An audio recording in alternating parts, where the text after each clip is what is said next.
Welcome to Worldview for the week beginning Monday, the 11th of February, 2013. I'm Denis Campbell. Each week we strive to bring you a more in-depth view of the stories the mainstream media may only have mentioned in passing, if at all. We want to expand your view of what is happening in the larger, broader world that affects us. Now, we're coming to you earlier this week because of a serious incident in a region of the world we hear little about these days, Baghdad, Iraq. At 5:45 a.m. on Saturday morning, the 9th of February, there was a rocket and mortar attack on Baghdad's Camp Liberty. Now, this is home to some 3,000 Iranian refugees. It's located right next to Baghdad International Airport. The attack killed 6 and wounded more than 100 residents in the camp. And condemnation was swift from the European Parliament and the UK House of Lords, and the situation on the ground remains chaotic as power has been cut to the camp, rendering emergency health services non-existent, and there's no ambulance service to take wounded residents to other area Baghdad hospitals. Now, this is the latest in a series of attacks against camp residents since their move from Camp Ashraf to the abandoned former U.S. Army base at Camp Liberty in Baghdad. The residents there face continued strife and horrible living conditions under the Nouri al-Maliki government of Iraq. This government has very close ties to the Iranian regime, and the ties were forged in an attempt to stave off a civil war between Sunni and Shia Muslims. Now, Maliki has demonstrated an eagerness to please the Iranian regime in this to maintain peace on its very fragile border, where a previous war killed more than 1 million young men of both countries. Indeed, Camp Ashraf has been a puzzle piece wrestled over by the U.S., Iraq, Iran, the EU, UK, UN, and many others. But the pawns in this chess match remain the 3,000-plus men, women, and children in the camp, creating a humanitarian crisis. Iran wants the camp residents eliminated for their resistance role, and both the UN and the USA are really powerless to stop the attacks and abuse of these residents. Now, last week, a group of American politicians visited the PMOI's headquarters, and I'll explain who they are in a second, including the former U.S. House Speaker Newt Gingrich, and Rick Santorum was in Washington on Saturday doing a conference on Iran there. Now, the topic of the discussion was the ongoing situation in Iraq and its neighbor Iran, as well as safety for Camp Liberty and Camp Ashraf residents. Now, for the last 5 years, we've covered the situation surrounding refugee Camp Ashraf in UK Progressive magazine. Camp Ashraf was located 60 miles outside of Baghdad and 60 miles from the Iranian border. It has been a community of 3,000-plus refugees, most of whom are part of the MEK PMOI. Until last summer, the MEK was designated a terrorist organization by the United States State Department. Despite losing that designation in the UK in 2008 and in the EU in 2009, it remains a designated terrorist group in Iraq. Parliaments in the UK and EU have had a sustained appeal to help the residents of Camp Ashraf. We'll be talking to a member of the UK House of Lords and others involved in this later in the broadcast. Now, the camp residents were moved from Ashraf into Baghdad, where they now reside in the former U.S. Army base, Camp Liberty. Their belongings, though, have not followed, and indeed have been looted by the Iraqi and Iranian government Quad security. In Camp Liberty, there's little health care, power and water supplies are often interrupted, and now, today, this deadly attack, which sources on the ground say destroyed the trailers that were being used as the camp's hospital. And the camp is surrounded by Iraqi riot police, but not medical officials. Now, our information on the ground is hard to come by, but we are joined by Shahin Gobadi, press liaison for the National Council for the Resistance of Iran, and he's based in Paris. NCRI is the main coalition of Iranian opposition movements in this group. The biggest member of their coalition is the PMOI, or the People's Mujahideen Organization of Iran. Now, we know them as the Mujahideen al-Khalq, or the MEK.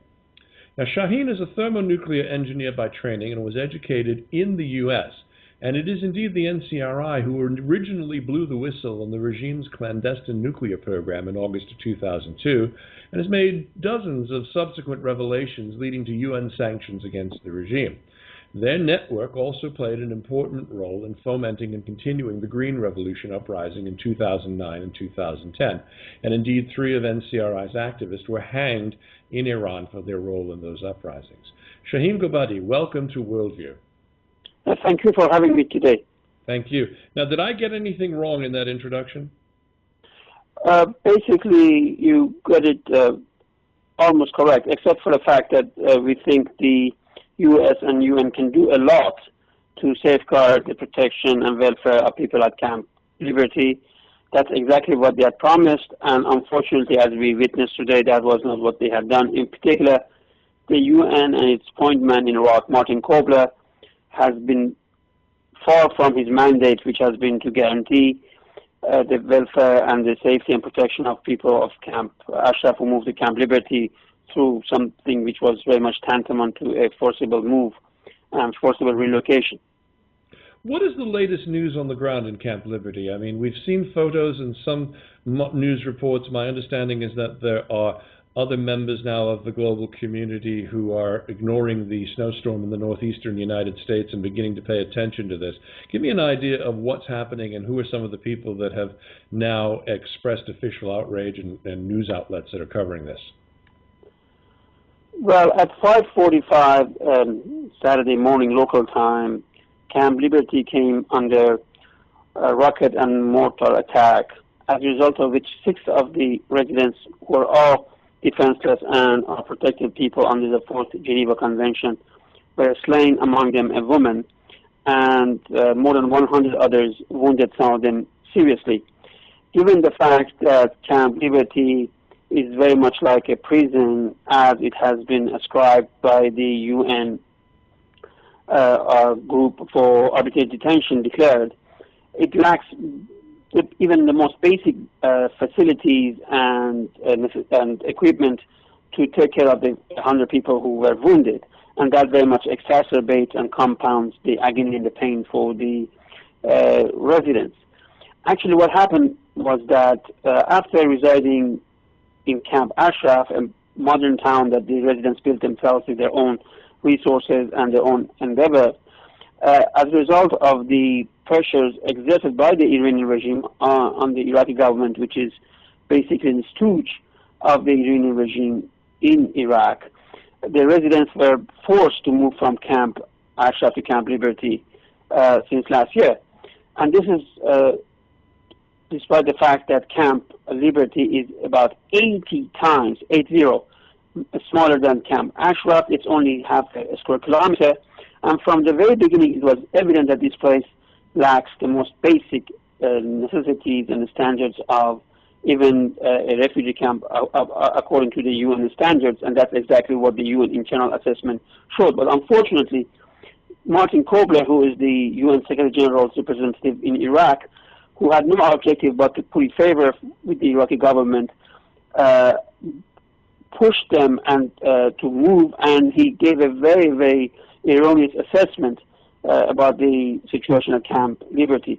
But before you go too far here, my understanding was back in September, the residents of Camp Ashraf had been given an ultimatum by the al-Maliki government, and there was indeed quite a bit of concern that they would be, the camp would be broken up and they would be sent back to Iran, and that indeed that this was a UN-brokered resolution to put them in the former U.S. military base. And you're saying that it was that there was coercion or force that was involved in this? Basically, the fact of the matter was there was no reason and justification for moving them from Camp Ashraf to Camp Liberty. Yes, there has been 2 previous massacres at Camp Ashraf, again by the Iraqi government at the behest of the Iranian regime. One has to bear in mind that given the dire situation that the Iranian regime faces and its complete isolation at home, in the last 4 years, whenever the regime has been in deep waters, they have resorted to this kind of a massacre against Camp Ashraf residents, which embody the organized resistance in Iran. Okay, now you're talking about the incidents in 2009 and 2011, where there was indeed an attack in the camp and several residents were killed and several others were wounded. Actually, to be more accurate, Dennis, 49 of the residents were massacred in that 2 occasions, and about 1,000 of them were wounded. Now, if one looks at the circumstances, in 2009 it happened in the midst of the Iranian people's uprising against the regime, which shook the foundations of the regime. Right. In 2011, it was when the Arab Spring was gaining steam, and the Iranian regime was feeling the pressure and the heat. And on both occasions, they felt it's very necessary for them to launch an attack against Camp Ashraf at the time. Now, but today, there was also the SOFA, the handover of the strategic forces. I mean, that was also when the United States were confined to base. That was during 2010, and then when they actually ended was that, or maybe it was 2009, and then they left at the end of 2010 under the Status of Forces Agreement. Is that exactly? Actually, handing over the protection of Ashraf people, which every single one of them had signed an agreement with the U.S. government, and they were guaranteed one by one for their welfare and protection and security until their final disposition, was a very, very grave mistake that the U.S. government committed, and this was very much reneging on their commitment to Ashraf residents. Now, if one fast forwards to what transpired today, given the fact that the Iranian regime is facing crisis in all directions, the problem on the regional scale, given the fact that their only ally in Syria is tottering, their crisis they are facing on the nuclear issue, the internecine exacerbating factional feuding, and their isolation at home, has prompted the Iranian regime to once again resort to this kind of a massacre, which again has been done by the Iraqi agents of the Iranian government and with the collaboration of the Iraqi government. Now, okay, so what does the NCRI think needs to happen with Camp Liberty in order to maintain the security and safety of the men, women, and children, the refugees that are there, in the few minutes that we have left? Actually, as Madam Mariam Rajavi, the president-elect of the Iranian resistance, stated today to the UN, the only solution is to give these people their status as refugees as quickly as possible, and then return them back to Camp Ashraf immediately. That's what the residents have been demanding, and again, they made the same demand today. Basically, because Camp Ashraf, as I said, is about 80 times bigger. It has some kind of a protection and the kind of bunkers for people to protect themselves against this kind of attack. But Camp Liberty lacks the infrastructure, lacks the basic facilities, and the people are so cramped that any attack like this will be disastrous. As a matter of fact, since last year, on dozens of occasions, we warned the UN and the US that, look, an incident like this is very, very probable, very likely to happen, and there will be tantamount to catastrophe. And unfortunately, as tragic as it is, it happened today. So, again, today, Madam Rajavi urged the UN High Commissioner for Refugees and the UN Secretary General to pressure the government of Iraq to return these people back to their home in Camp Ashraf, where they have been residing for the past 26 years peacefully. Shahin, one last question. Who is responsible right now for the protection of the camp on a day-to-day basis? Basically, the transfer from Camp Ashraf to Camp Liberty took place, as you mentioned, upon the guarantees provided to the residents by the UN Secretary General and the U.S. government. Well, they say the government of Iraq is responsible, but the fact of the matter is the Iraqi government has been the culprit in all these measures against the residents and even killing them. So the responsibility lies on the shoulders of the UN and the US to carry their commitment and what they guaranteed to the residents, and they should do this as expeditiously as possible. But how does the US do that with no troops on? How does the US protect the camp with no forces on the ground? Is my question. Well, with all due respect, the U.S. still uses a lot of latitude in Iraq, and the UN, at the end of the day, is the UN.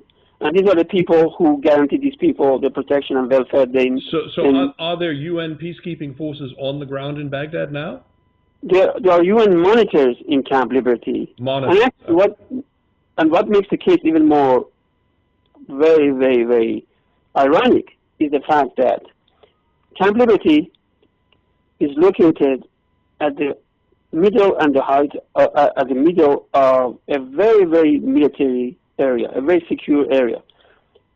In order to get to Camp Liberty, one has to go through 7 military checkpoints. Right. From a radius of up to almost more than half a kilometer.